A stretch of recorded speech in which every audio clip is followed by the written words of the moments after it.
बड़े भाई श्रीमान मनोज कुमार सिंह जी से मैं आग्रह करता हूं, निवेदन करता हूं कि सारी बातों को रखते हुए आज आपका संबोधन हो। आपके संबोधन से हमारा माता बहनें लाभान्वित हो, क्योंकि हमेशा से हमने आपको देखा कि समाज सेवा, धार्मिक क्षेत्र में, राजनीतिक क्षेत्र में, समाज सेवा के क्षेत्र में आपका अमूल्य योगदान रहा है। और आज इसी के क्रम में सेवा पखवाड़ा के इस कार्यक्रम में मैं दो शब्द में अपनी बातों को रखने के लिए सादर आमंत्रित करता हूं।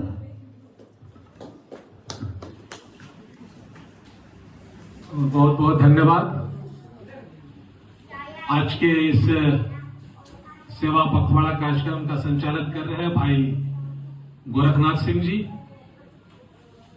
और जैसा कि हम लोग को पता है कि पिछले 26 तारीख को इसी आंगन में हम लोगों ने पंडित दीनदयाल जी का जयंती मनाया था और उसी दिन इस बात का विचार किया था कि रविवार के दिन एक वृद्धा सम्मान हम लोग इस सेवा पखवाड़ा के अवसर पर करेंगे। और मुझे बहुत खुशी है कि जिस बात को हम लोगों ने उस दिन तय किया उस काम को हम लोग आज कर पा रहे हैं। और इसका श्रेय मैं अपनी बहन रूपा चौहान को देना चाहता हूं कि मैंने इन्हीं से कहा था कि भाई आप इस कार्यक्रम को आयोजित कीजिए, तो इनके सम्मान में आप लोग एक ताली बजा दीजिए कि भाई उन्होंने इतना मेहनत मोदी जी के सेवा पखवाड़ा के लिए किया है। और सबसे ज्यादा तालियां जो है आप सब लोग जो मोदी जी के बारे में, मोदी जी के संदर्भ में सुनने जानने के लिए उपस्थित हुए हैं, आप उपस्थित सभी लोगों के लिए, माताओं के लिए, पिताओं के लिए, बहनों के लिए, सभी के लिए, सभी आपस में एक दूसरे से जोरदार तालियों का आगाज करें।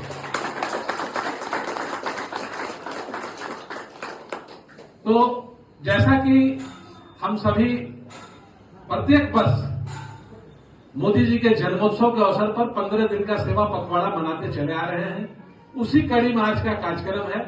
तो हम लोगों को थोड़ा कुछ बात जानना चाहिए कि आखिर मोदी जी के बारे में, मोदी जी के जन्मोत्सव में ही हम लोग सेवा पखवाड़ा इतना क्यों। तो हम लोगों को एक बात ध्यान देना चाहिए कि मोदी जी इस देश के लिए एक अवतरित पुरुष के समान है, कोई साधारण मानव नहीं लगते हैं। इसका एक सबसे बड़ा चीज जो समझने का है कि आप महसूस कीजिए कि लगभग 15 वर्ष तक गुजरात में ये मुख्यमंत्री रहे और पहली बार विधायक बने और पहली बार मुख्यमंत्री बने और लगातार 15 साल तक मुख्यमंत्री रहे। पहली बार सांसद बने और पहली बार में ही प्रधानमंत्री भी बने और तब से लेकर अभी 11 वर्षों तक उनका प्रधानमंत्रित्व काल बेदाग, बिना दाग का चलते चला आ रहा है। और उससे भी जो बड़ा बात जो हम लोग अगर सोचेंगे तो 25 वर्षों में एक भी दिन न मुख्यमंत्री रहते छुट्टी लिया और न प्रधानमंत्री रहते छुट्टी लिया। आश्चर्य है, कोई ऐसा व्यक्ति हम लोग यहां नहीं होंगे जो कि साल में 6 महीना में 3 महीना में एक बार बीमार नहीं पड़ते हो। लेकिन वो एक ऐसा व्यक्ति पिछले 25 वर्ष में, जहां हम लोग जानते हैं, एक भी दिन छुट्टी नहीं लिया, इसका मतलब एक भी दिन बीमार नहीं हुए। और लगातार आज इस देश में, कल उस देश में, आज अगर भारत में है तो इस राज्य में तो उस राज्य में, मतलब इन्वायरमेंट बदलता है, माहौल बदलता है, जिसमें आदमी को सर्दी खांसी होना निश्चित है, वो भी उनको नहीं पकड़ता है। ये साबित करता है कि वो आम आदमी से हटकर है। इसीलिए हम लोग कहते हैं कि मोदी जी मतलब एक अवतरित पुरुष। शायद ऊपर वाले को ये मंजूर था कि भारत की जो दशा पिछले दिनों चला, आज से 11 साल पहले कह लीजिए, 15 साल पहले कह लीजिए, जिस दिशा की ओर देश जा रहा था, शायद वो गलत दिशा में था, जिसको रोकने के लिए भगवान ने उनको यहां भेजा। क्योंकि महाभारत में कृष्ण भगवान ने कहा था, यदा यदा ही धर्मस्य अधर्मस्य ग्लानिर्भवति भारत अभ्युत्थानम अधर्मस्य तदात्मनम सुजाम्यहम्। जब जब देश में धर्म की हानि होगी तब तक भगवान किसी न किसी रूप में बचाने के लिए देश में आएंगे। और उसी तरह इन्होंने देश में अपना आगमन किया, ऐसा हम लोग सोचते हैं। और दुनिया भी देख रही है। दुनिया क्या देख रही है, आप लोग इसको गौर से सोचिएगा। आज पूरा दुनिया को मोदी जी के बाद एक बात समझ में आ गया कि हिंदुस्तान में शासन करने वाला, बांसुरी बजाने वाला कृष्ण आज नहीं है। आज हिंदुस्तान की गद्दी में बैठा हुआ कृष्ण चक्रधारी कृष्ण है, जो जरूरत पड़ेगा तो चक्र को भी छोड़ने में देरी नहीं करेगा। जिसका प्रमाण है कि पाकिस्तान के अंदर घुस करके एयर स्ट्राइक किया और उसको बताया कि हमारी शक्ति क्या है, जिसको सारी दुनिया ने देखा। अभी हमारे जिला अध्यक्ष भाई साहब अखिल भारतीय पूर्व सैनिक सेवा परिषद के बता रहे थे कि जब से उनका शासन हुआ, सैनिकों में एक नया उत्साह हुआ, नया उमंग हुआ। पहले लोग कहते थे कि जब 26/11 हुआ था और एनएसजी से लेकर के तमाम जो हमारे देश के अंदर काम करने वाला एजेंसी लड़ना चाहता था, मारना चाहता था, लेकिन वो सरकार के आदेश का इंतजार करता रहा, इंतजार करता ही रहा, आदेश नहीं मिला। नतीजा 26/11 सब जानते हैं, उसको पकड़ के जेल में भी रखा, करोड़ों उसके पीछे खर्च भी किया। आज स्थिति बदल गई है।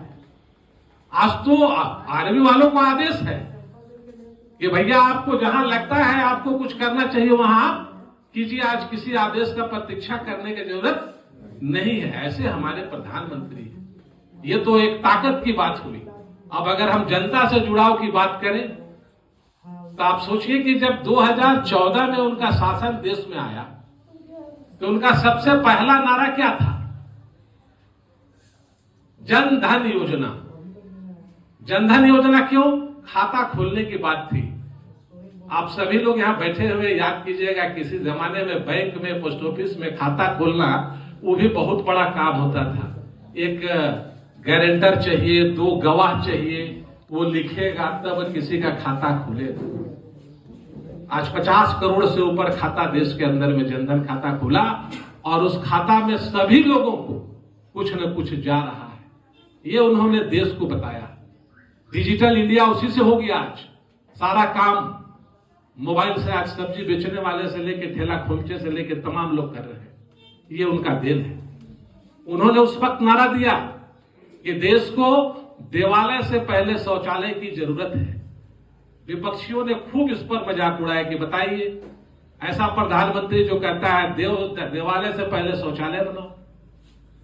इसमें उनका एक उद्देश्य था कि जो हमारी माताएं हैं, जो हमारी बहनें हैं, उनके मान सम्मान का रक्षा करना है। तब उन्होंने शौचालय का बात किया। आज क्या स्थिति है? हर घर में शौचालय तैयार है। उन्होंने एक सांकेतिक नमूना पेश किया था, 12,000 रुपए का शौचालय हर घर को देकर। आज सभी लोग उससे इतना प्रभावित हुए कि आज हमारी माताएं बहनें मैदान में और खेत खलियान में नहीं जाती। तो ये उनका सम्मान का एक काम था। स्कूलों में, सरकारी स्कूलों में बच्चियां स्कूल में जाना बंद कर दी थी, क्योंकि शौचालय नहीं होते थे। हम दिन में अगर कहीं जाना हो तो कहां जाएंगे? इन सभी चीजों को देख करके उनके मन में शौचालय का ख्याल आया था और उन्होंने शौचालय का भी काम पूरा किया। और आपको मालूम है कि अयोध्या में देवालय भी, भगवान राम का मंदिर, जो सैकड़ों साल से हम लोग राम की लड़ाई लड़ रहे थे इस देश में, भगवान राम को सिद्ध करना पड़ रहा था भगवान राम के देश में, और आज सिद्ध भी हुआ। इनके शासनकाल में कोर्ट से आदेश भी हुआ, एक आदमी का क्षति भी नहीं हुआ और विशाल भगवान राम का मंदिर अयोध्या में बनकर तैयार है। ऐसा संभव हो सका क्यों? क्योंकि हमारे मोदी जी, क्योंकि हम लोग कहते हैं कि अगर मोदी न होते तो राम मंदिर भी न होता, इसीलिए मोदी जरूरी है। और मोदी जी ने इसके बाद अनेकों काम है। आप उसको 18,000 गांव, जब भारतीय जनता पार्टी की सरकार देश में बनी, 18,000 गांवों में बिजली का आता पता नहीं था, लेकिन उन्होंने आने के बाद आज एक भी गांव बिना बिजली का नहीं है। यह साधारण बात नहीं है, बहुत बड़ी बात है। आज रेलवे का 100% इलेक्ट्रिफिकेशन हो गया। कहीं रेलवे बिना इलेक्ट्रिफिकेशन का नहीं है। आज सड़क बनने का रफ्तार दुगुना हो गया। आज हॉस्पिटल्स, एम्स का जो है संख्या 2 गुना 3 गुना हो गया। आज डॉक्टरों का सीट कई गुना बढ़ गया। मतलब देश हमारा कहां से कहां जा रहा है। आज गुजरात में जब सर पटेल जी का मूर्ति बना उतना बड़ा, उसको भी लोगों ने कहा कि बिना मतलब का इतना खर्च कुछ और करना चाहिए था। आज सबसे ज्यादा राजस्व वसूली करने वाला उस राज्य का वह स्थान बना हुआ है जिससे उसका राजस्व प्राप्ति होता है। तो देश मतलब कैसे इन्होंने देश को कहां से कहां लाया।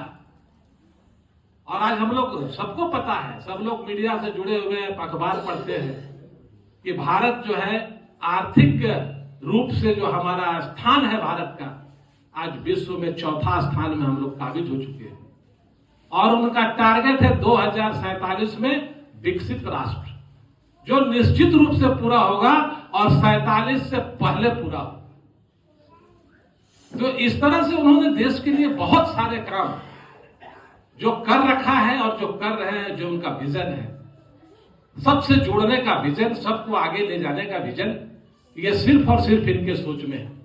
जब ये सत्ता संभाले उसके पहले से इनका विजन रहा सबका साथ, सबका विकास और सबका विश्वास।